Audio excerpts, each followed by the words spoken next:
தமிழகமெங்கும் கிளைகள் கொண்ட Annamal institute of hotel management and hospital management படிப்பில் சேர்வதற்கான அட்மிஷன் நடைபெறுகிறது.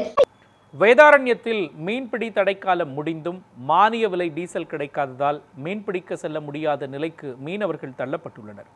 நாகை மாவட்டம் வேதாரண்யம் அடுத்த ஆறுகாட்டுத்துறையில் உள்ள அரசு டீசல் பங்க் எரிபொருள் தட்டுப்பாடு காரணமாக மூடப்பட்டதால் மீனவர்கள் பாதிக்கப்பட்டுள்ளனர். மீன்பிடி தடைக்காலம் முடிந்து விசை படகுகள் கடலுக்கு செல்ல தயாராக இருந்த நிலையில் மானிய விலை டீசல் கிடைக்காததால் 50க்கும் மேற்பட்ட விசை படகுகள் மற்றும் 500க்கும் மேற்பட்ட ஃபைபர் படகுகள் மீன்பிடிக்க செல்ல முடியாத நிலை ஏற்பட்டுள்ளது. இதனால் 61 நாள் தடை காலத்திற்கு பிறகு மீன்பிடிக்க செல்லும் எதிர்பார்ப்பில் இருந்த மீனவர்கள் ஏமாற்றம் அடைந்துள்ளனர். அரசு உடனடியாக டீசல் பங்கை திறந்து எரிபொருள் வழங்க நடவடிக்கை எடுக்க வேண்டும் என்று அவர்கள் கோரிக்கை விடுத்துள்ளனர்.